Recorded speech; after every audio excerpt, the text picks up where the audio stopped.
కాళేశ్వరం ఎత్తిపోతల ప్రాజెక్టులోని బ్యారేజీల నిర్మాణంలో అవకతవకలపై సుదీర్ఘ విచారణ నిర్వహించిన జస్టిస్ పినాకి చంద్రఘోష్ కమిషన్ 1-2 రోజుల్లో ప్రభుత్వానికి నివేదిక ఇవ్వనుంది.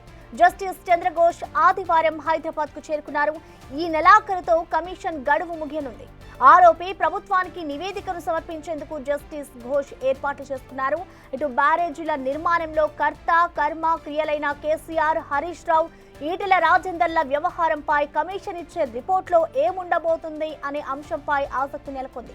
కమిషన్ ఫైనల్ రిపోర్ట్ పై ఇవాళ కేబినెట్ లో చర్చించే అవకాశం అయితే కనిపిస్తోంది. ఇటు కమిషన్ ఇచ్చే ఫైనల్ నివేదికపై అందరూ ఉత్కంఠగా ఎదురుచూస్తున్నారు. విచారణలో 3000కు పైగా అఫిడవిట్లను పరిశీలించారు. 300 నుంచి 500 పేజీలకు పైగా ఫైనల్ రిపోర్ట్ను కమిషన్ సిద్ధం చేసినట్టు తెలుస్తోంది.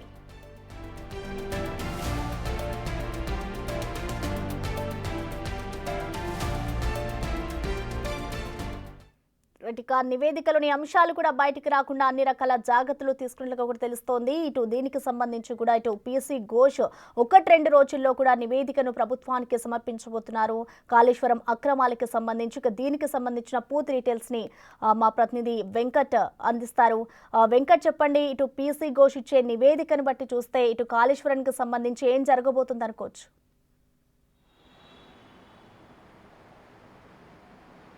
కమిషన్ విచారణ పూర్తయిందని చెప్పుకోవచ్చు. ఇవాళ లేదా 31 వరకు గడువు ఉంది ఇంకా కమిషన్కి. 31 లోపల కమిషన్ పూర్తి స్థాయిలో నివేదిక ప్రభుత్వానికి అందజేసే అవకాశం కనిపిస్తూ ఉంది.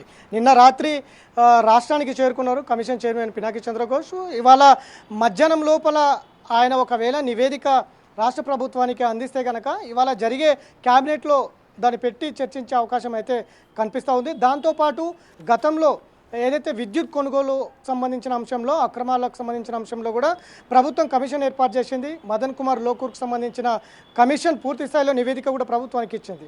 విద్యుత్ కొనుగోలు అంశంలో ఇచ్చినటువంటి నివేదిక కావచ్చు, ఇటు రేపు మాపో ఇచ్చే కాళేశ్వరంకి సంబంధించిన అంశంలో కూడా నివేదిక కావచ్చు. ఈ 2 నివేదికలు ఈ కేబినెట్లో పెట్టే అవకాశం కనిపిస్తుంది. లేదా ఒకవేళ కొంత ఆలస్యం అయితే కనుక వచ్చే కేబినెట్లో పూర్తి స్థాయిలో ఈ నివేదికల పైన చర్చించి ఒక నిర్ణయం తీసుకునే అవకాశం అయితే కనిపిస్తుంది. దానికి సంబంధించి ఇప్పటి వరకు దాదాపు 1.5 పాటుగా ఈ కమిషన్ పూర్తి స్థాయిలో కాళేశ్వరంకి సంబంధించిన అంశంలో విచారణ చేస్తూ వస్తుంది. ఇందులో ప్రధానంగా ఇటు అధికారులకు సంబంధించి ఇరిగేషన్కి సంబంధించిన అధికారులు కావచ్చు, అట్లనే ఇరిగేషన్కి సంబంధించిన సెక్రటరీలు, అట్లనే ఆర్థిక శాఖకు సంబంధించిన సెక్రటరీతో పాటు ఇటు ఎవరైతే ప్లానింగ్ సంబంధించిన అధికారులు, ప్లానింగ్, డిజైనింగ్, నిర్మాణం, ఇట్లా ఈ అధికారులందరినీ కూడా పూర్తి స్థాయిలో విచారించినటువంటి నేపథ్యం చాలా స్పష్టంగా ఉంది. దాదాపు 3000కు పైచీలకు అఫిడవిట్లు కమిషన్కి చేరుకున్నట్టు కూడా తెలుస్తూ ఉంది. ఈ 3000 అఫిడవిట్లను పూర్తి స్థాయిలో విచారించిన తర్వాత దాదాపు 300 నుంచి 500 పేజీల వరకు ఫైనల్ రిపోర్టు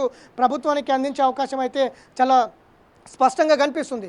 ఇప్పటికే కాళేశ్వరంకి సంబంధించిన అంశంలో కీ రోల్ అంటే ప్రధాన పాత్ర పోషించినటువంటి ఈఎన్సీ మురళీధర్ రావు కావచ్చు, అట్లనే కాళేశ్వరం కార్పొరేషన్కి సంబంధించిన చైర్మన్ హరిరామ్ కావచ్చు, ఈ ఇద్దరు కూడా ఇప్పటికే ఏసీబీకి సంబంధించిన అంశంలో విచారణ ఎదుర్కొంటున్నారు.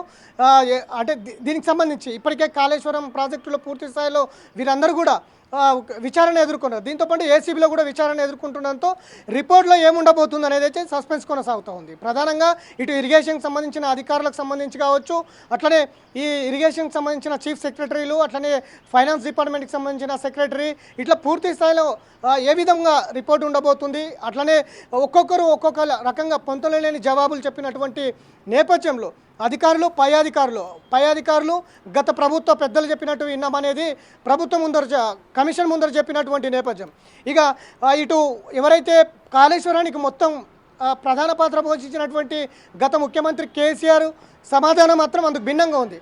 అధికారులు చెప్పినటువంటి సమాధానాలు కావచ్చు, ఇటు గత ముఖ్యమంత్రి కేసీఆర్ చెప్పినటువంటి సమాధానాలు పొంతన లేకుండా ఉండడంతో ఇటు అధికారులతో పాటు అటు హరీష్ రావు ఇరిగేషన్ శాఖ మంత్రిగా చేసిన హరీష్ రావు, ఫైనాన్స్ డిపార్ట్మెంట్ మంత్రిగా పనిచేసినటువంటి ఈటెల రాజేందర్, అట్లనే కేసీఆర్కి సంబంధించి ఈ ముగ్గురి మీద రిపోర్ట్లో ఏముండబోతుంది, అట్లనే ఇరిగేషన్ అధికారులకు సంబంధించి గుర్తులేదు మర్చిపోయినా అనే సమాధానాలు చెప్పినటువంటి ఈ ఇరిగేషన్ అధికారుల మీద కావచ్చు, అట్లనే ఈ దీనికి సంబంధించి ప్లానింగ్, డిజైనింగ్, నిర్మాణ సంస్థలు వీరి మీద కూడా రిపోర్ట్లో ఏ విధమైనటువంటి అంశాలు పొందుపరిచింది కమిషన్, ఫైనల్గా ఈ కాళేశ్వరంకి సంబంధించిన అంశంలో ఏం తేల్చబోతుంది, ఏం ఉండబోతుంది అనేది అయితే సస్పెన్స్ కొనసాగుతుంది.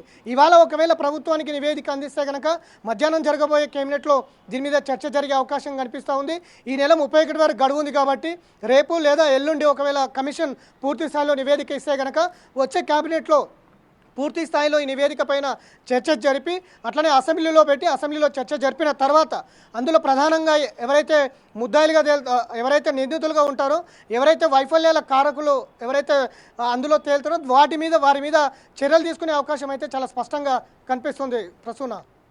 Thank you Venkat.